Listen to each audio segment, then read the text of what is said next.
Go and put the video on. Yeah. I'll just put the video on. So yeah. Hello everyone. Is anybody out there? I know that somebody said testing, testing. Hope you can hear me. I think Peter's about to add my picture to the screen.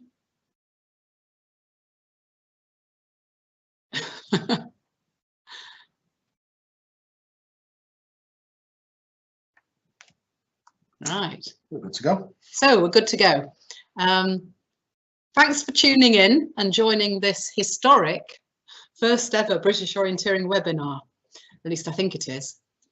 Anyway, I'm Hilary Palmer, and I got roped into this by Peter, the techie expert. And I chose a little aspect of coaching which is quite close to my heart, and which as a club coach I know that it's always a bit of an issue. So to start then, what's it all about? So if you're planning coaching sessions in your club situation and you just don't know who's going to turn up, you have to think about, well, what range of abilities and experience am I going to be working with? So that's what we're going to be looking at tonight. But first of all, an advert as to what all this is part of. It's the first one of 3 pilot webinars that Peter's set up. This one tonight, and then 2 more in the next couple of weeks. I'll mention a bit more about that at the end. And why are we doing it? Well, hopefully so that people find that this is a really easy way to find some information out about a particular aspect of the sport and their volunteering that they're interested in. And you can just do it, you know, sitting in your running kit, having come back from a jog or run or whatever, accessible. And of course, it should help us all in our coaching, planning, whatever else, other sort of work we're doing in our clubs to learn a bit more. And hopefully it's not just me talking, because you're going to get involved as well. Right, okay, so let's get going with the coaching agenda for tonight. Right, so coach session planning.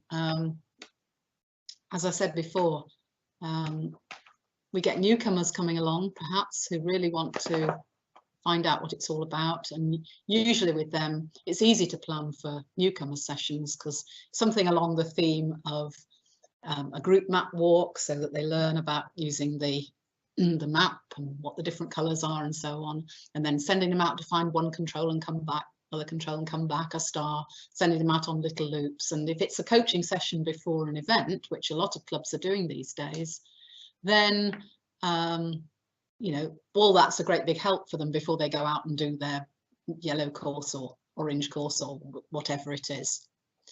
But if it's a club coaching session, you may find that you're getting some of your more experienced orienteers in the club who want to come and practice specific techniques and be challenged in a session like that. So the big problem then for all of us coaches is, how do you plan so that you cover all the sort of different people who are going to come along? So this is what you might obviously think about. You plan lots of different exercises, lots of different exercises for the different people of different technical levels to practice, whether it's going around on handrails or using a compass or, you know, understanding contours or whatever. But you plan loads of different stuff for them. Now, this is where I'd like those of you who are sitting out there watching and listening to get involved now. Hopefully you can click on the question and answer icon, at the top right of your screen, and there'll come a little box that you can type in questions. But in this case, I'm not asking you to type questions in unless you particularly want to. But what I want you to do is to answer my questions here, which are what are the advantages or the disadvantages for a coach of planning lots of different exercises at different levels. So if you could type away now, or tweet or email, I'll go quiet and let you think. Oh, thank you. Good, we're starting to get some answers coming in. So we've got Alistair saying We've got cover multiple lessons, pros. Yep, lots of different exercises will cover lots of different things. People will be pleased if you've planned something for them, somebody said. That's Joe.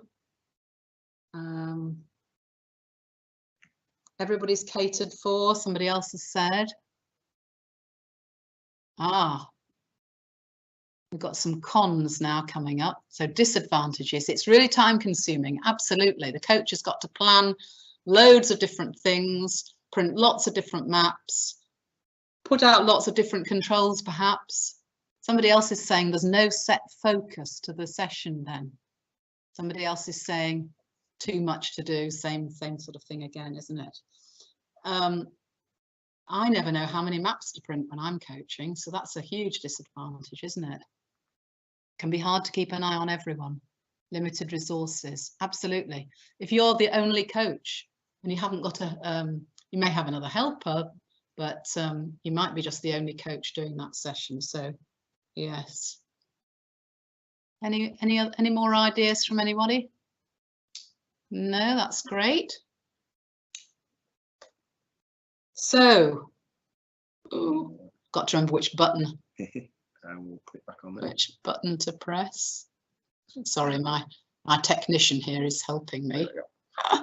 Now, are there any other things we could do then? So instead of planning lots of different exercises for, you know, your yellow person and your orange person and your brown person, so to speak, you know what I mean, technical difficulty people, any other ways, any other ideas that you've got? Anything you've come across in your coaching or your coach training? You got any PE teachers out there? Got any? Yes, I had that one already. Yeah, keeping an eye out. Yeah, Everyone, yeah. limited resources, always proving a challenge. Ask people in advance. Exactly. Of course. That's one of the obvious things to do, isn't it? You send out an email. You say we're going to be using X, Y, Z, wood, park, or whatever. Fell if you're in the Lake District, and what would you like to practice? Yeah, so that's a really good answer. But you're still going to get lots of different. Even if you engage with people and they do give you some answers, you're still going to have perhaps 4 or 5 different people wanting different things. Do you think the answer there with asking people advice is such an obvious one that people don't do it? What, asking people in advance? You think they're afraid of? No, I think coaches do say, look, let me know what you'd like to practice. Or, oh, we've got somebody, John here. Use a network of controls for different purposes. I think I know who that might be.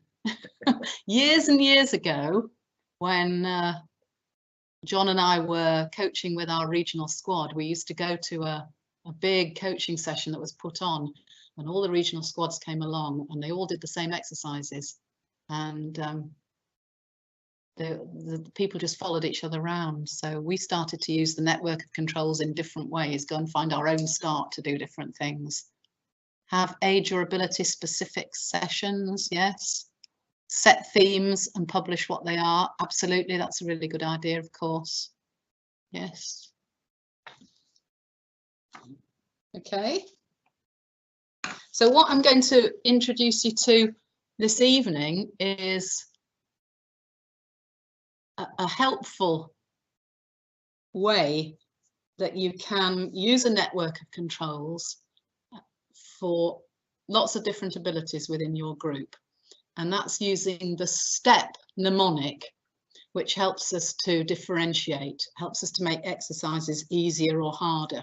So you can have a network of controls, and if you change one or more of these STEP aspects, you can, in an instant, make things easier or harder for the group of people who have come along to your session.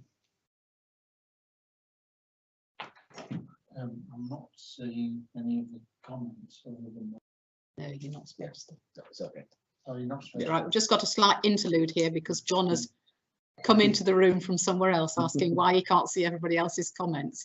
I'd just like to add at this point that no, you can only see your comments, but at the end of this all, Peter's going to collate it all and you will be able to see other comments that people have put up after us. That's why I've been reading them out. There's always one, isn't there? Right, so let's look at an example. Here's a control network, here's a map, bit of a university campus. It was used for the coaching conference in 2017. And you've got a start point. I can do a bit of techie here. And then a network of controls, just very simple network of controls. You can see they're numbered going round in a clock-like, oops, something's happened here. Sorry. I think I touched something. Right, so you can see that there's a network of controls there with the circles, the control circles numbered in a clockwise direction.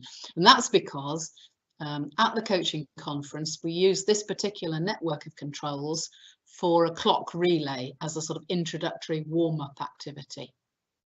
But I've just taken that map with those controls, and I'm just going to put up now some ideas of different ways that you could use those controls as a sort of introductory warm-up activity, say for a club night, that you can have the same map for everybody and give them different things to do. So, for example, across here on the right-hand side now, an easy for newcomers, send them out to one control, come back, one control, come back, the traditional STAR exercise that we're all familiar with. Or you could make it a bit harder for people and send them out to do, it says here, 3 loops of 3 controls, or it could be just 2 controls, couldn't it? Any version. And then the harder version that I've just put up here is you've got your really experienced people, you've got your M50 British champion in your club who's come along to your club night, and what are you going to give him or your W50 British champion to do? Give them something a bit harder to do, different task, map memory. How many controls? You look at the map for, I don't know, give them a time limit perhaps if they're really, really good orienteers. How many controls can you remember? Go and visit and only come back if you need to look at the map again. So here we're changing the task, using the same network of controls, but giving people at different levels different tasks to do. So remember, we go back to our step mnemonic, change the space, change the task, the equipment or the people.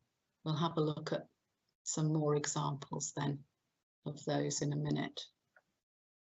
Now I'm going to introduce another idea, which lots of coaches are very familiar with. You've set up a relocation exercise where people work in pairs and each of the people has got their own, in this particular example, each person's got their own map. So I've got map A, I navigate to control 1 on my map, but my partner doesn't have that control on their map. They have to work out where they are and then navigate to their control 1. I don't know where that is. I have to work out where we are, and so on. And if you're really clever about how you plan it, you can start different pairs with different numbers. Now, here's an example then of where using the E from the step mnemonic, we change the equipment to make it easier or harder. Could use the full map, But in this example that I'm just going to click over and show you, we actually used Windows maps for more experienced people. Got to be very careful when you're cutting the windows, obviously. Safety warning on there. Now the next two slides show you then this particular example. So here we've got map A, and you'll notice that on the control descriptions on map A, it's number 1 that's been highlighted for this particular pair of people. So it's person A is going to start and navigate to their first control, which, as you can see, is down here in the south. I've lost my cursor. Oh, there we are. There it is, down here in the south. Meanwhile, person B doesn't have that control, which, if you remember, was down here on a tree, down here. So they have to work out where they are, and then they have to navigate to their first control. Now, obviously, that's quite, I've done it again, that's quite hard. So you wouldn't give everybody the Windows map to do, because your more beginnery type people would obviously use a full map. Now, can you, just see if there's a bit more interaction now rather than me. Questions. Oh yeah, sorry, let's see if there's any questions. No, I don't think so. Oh, right, okay. Thanks for that, Nat. Looks good, but when I'm typing a question, the sign goes off. We don't want to hear my voice anyway, do you, Nat? It's good that you've joined in, thanks. Right, If it's the Nat who I think it is, I'm sure it is. Yep. Right, okay. So with my glamorous assistant here on my right, we're getting there. Okay, so over to you now. How else could a coach set up a paired relocation exercise so that you cater for a mixed ability group? So can you type in the question and answer bit, can you type in your thoughts about that? So we've changed the equipment, we've changed the map in the example I gave you.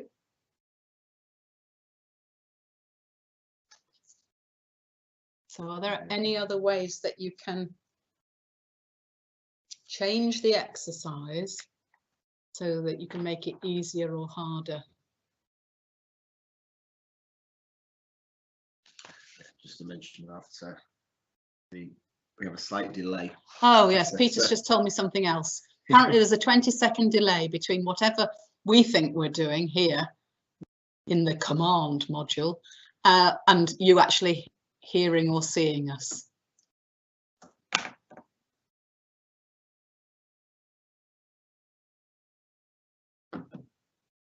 Any thoughts about another way of doing the pairs relocation exercise so that you can cater for less experienced people? Yep, using the S for space. Remove the easier controls in a network to create path choice.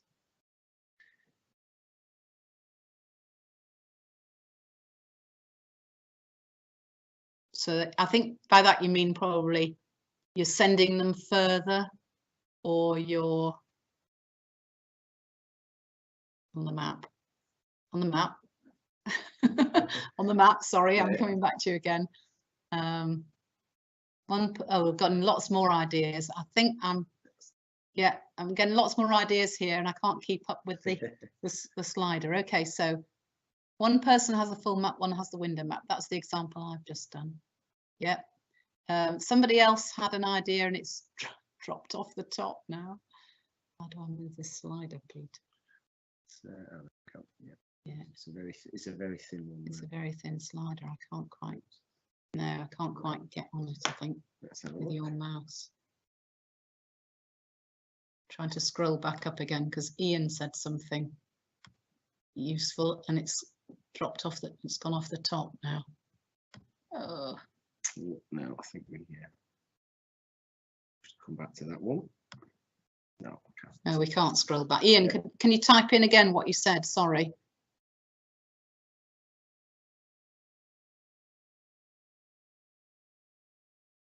Oh, for the more able, you could do double tasking.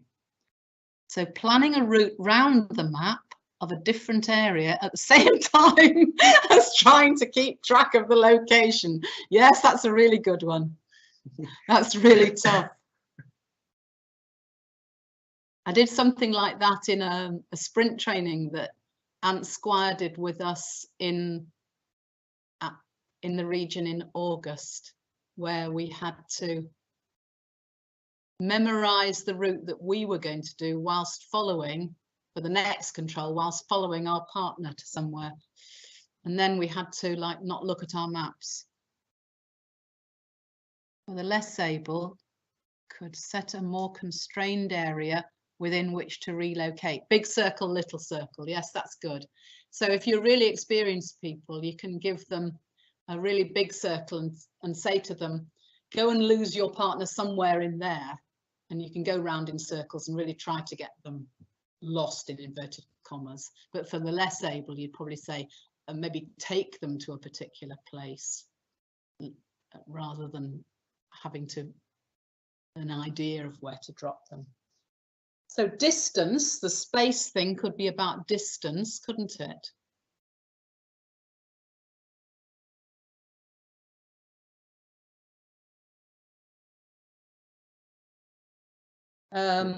For more experienced people, you might send them to places where there actually wasn't a marker at all.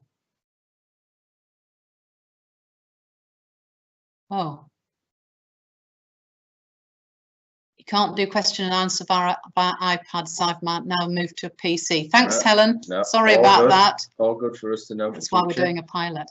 Alistair, sorry, didn't explain mine very well. Route 1 on a map would have all the controls, so a white-yellow course, but by removing some of the controls, you can make it an orange or green course, and route choice is now, yes, that's right. Yes, so again, you're changing the map, aren't you, in that case? You're not doing a full map, Windows map, like I did for my example, but you're doing a put all the controls on map for the beginnery people, so that they can just go one-to-one round, you know, round a little white course relocation.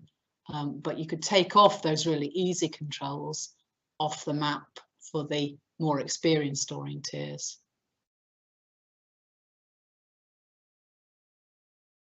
Great. Any more suggestions there before we move on?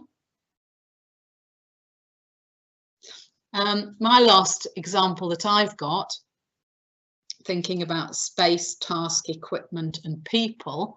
With the people bit, with beginners, you, the coach, or another experienced adult might take a whole group round initially to actually show them the strategies that we need to work out when we're relocating. And you'd probably do that really simply to start with, like Alistair's suggestion about just doing it round in small area using controls quite close together. So you might lead them, you know, round, say, from one path to another path through the decision point and then stop just a short distance. And then say to all the people, right, have you followed that on your map? Where do you think you are? So that way, if you have a group of people all about the same kind of beginner standard, they're just getting the hang of how to do a relocation exercise. And you'd obviously, in that, you'd talk about the strategies of looking around and matching up with the map and so on. Good. Any more comments on that one? Great. Okay, let's move on then. Right, so this is my this is an example from a club night session in one of the parks in Nottingham, where I had a network of, I think it's 12 controls altogether there in a small part of the park.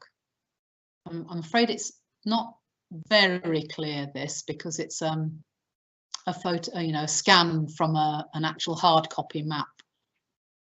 But here you can see we've got, oh, we'll get there in the end with the cursor. Here we've got the start finish location at a big tree in the park.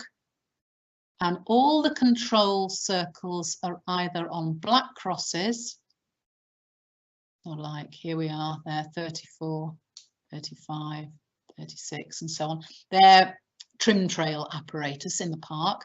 And then the others are on, oh, it's done it again. The others, the others are on, it's not very clear this, 37. Oh, here we are, 37 and 38 and 39 and 33. They're on little green circles, which are really big trees, really prominent trees. And so's the start and finish. That's on a prominent tree. 40 is on a bit of a fence. That's the odd one out, 40. Okay, so this was my network of controls for my, you know, hour and a bit club night session. How was I going to use them? Okay, any ideas? How was I going to use this network of controls to cover youngsters and beginner adults? And come on, typing. You've heard me chatter away for long enough. So how am I going to use this network of controls? Any ideas? Beginners, beginner adults, young children, and then we'll have a second group of people who've been coming to club night for, you know, a month or two, a bit more confident. And then I've got my really good M60 in my club, Mick. And what am I going to give him to do? Odds and evens, says Anonymous. So send people out to find the odd controls and then the even controls. Different types for different skill groups. Easier, more obvious ones for the beginners, says Alistair. Yes? Any more ideas?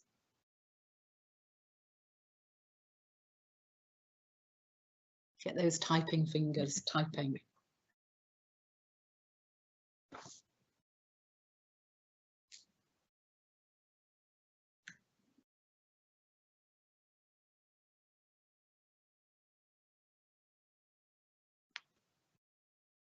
Okay, everybody's waiting for me to do the next click, aren't they? We'll go back to the to my slide. Beginners could go in pairs as a star. Thank you, Ian. Clock relay at the end, says Ian. Absolutely, yes. I've got smiley suns, which I found on the internet, and I've printed those off and laminated them. So everybody's got a different smiley sun, because the sun always shines when you're orienteering. Score event style. Yeah, lots of ideas. Good, great, thanks. Peter's just taking me back now. Here we are, so I can click. Okay, so star.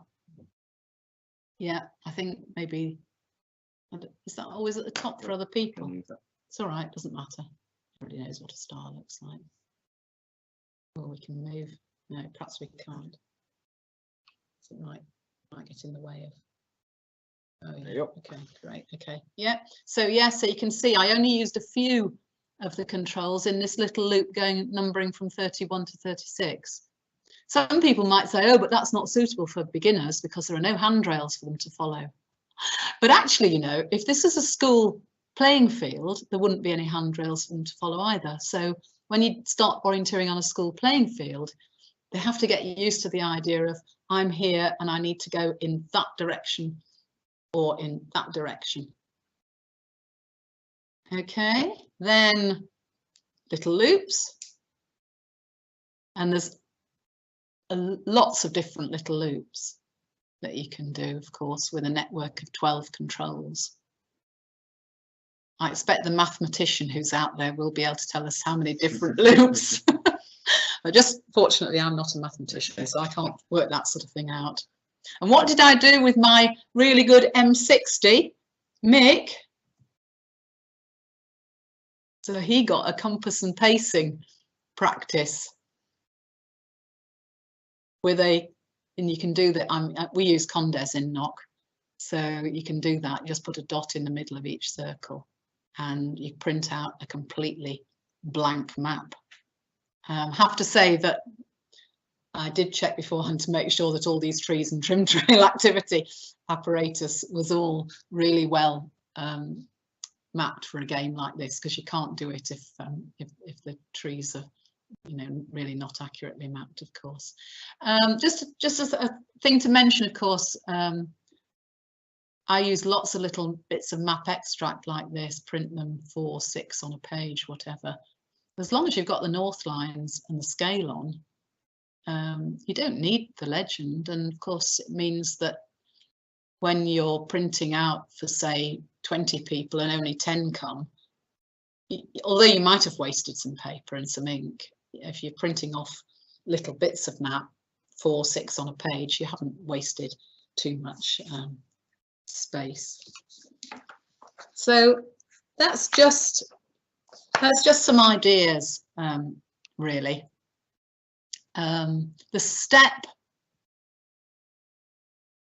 mnemonic is the thing that I really wanted to get over today. Perhaps, I mean, some of you will have heard of it before, I'm sure.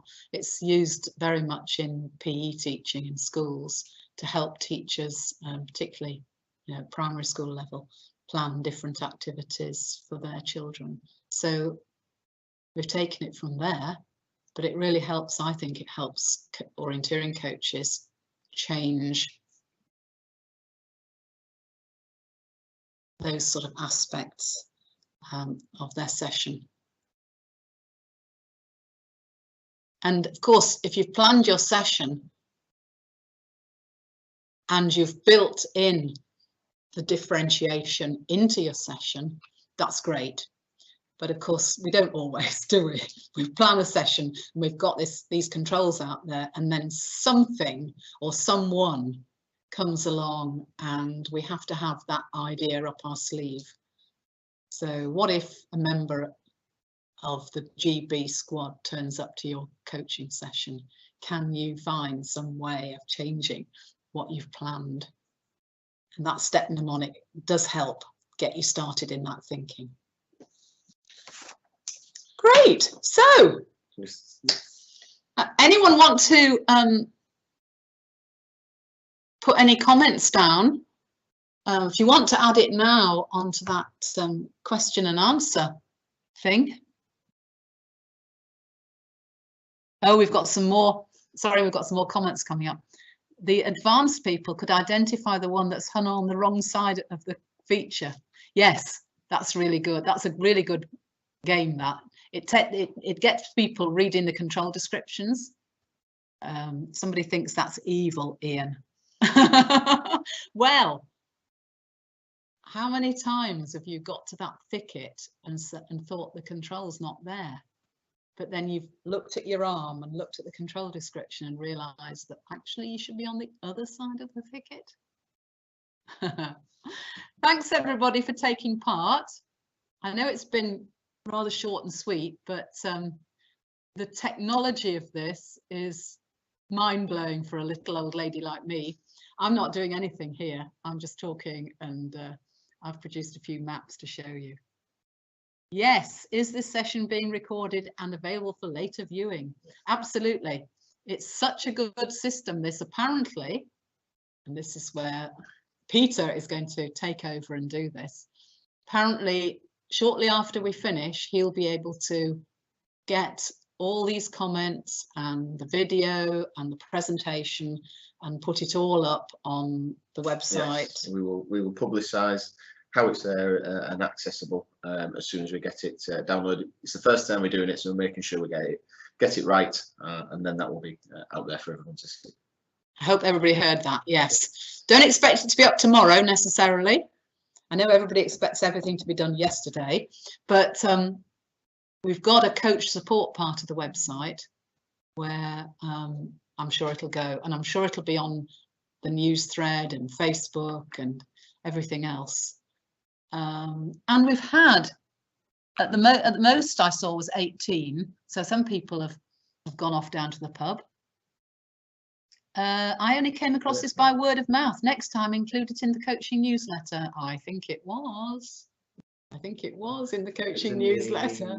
Oh, maybe it was in the BOF e-news. It was in the last. It was in the e-news. Yeah. In, September. In the e-news in But September. Yes. That's not to say that we can obviously promote it better and make sure as well. Yeah, So there will be a let you know coaching newsletter coming out next week, by the way.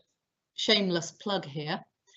And in it, the details of the coaching conference in January, which I got lumbered with that as well.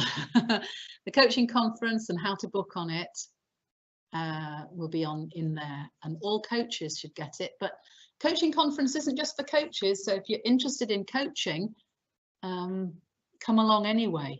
If you're interested in, you know, improving at orienteering, come along anyway, because there'll be some things in there that will help all of us to aspire to be better orienteers and not just run around and win afterwards.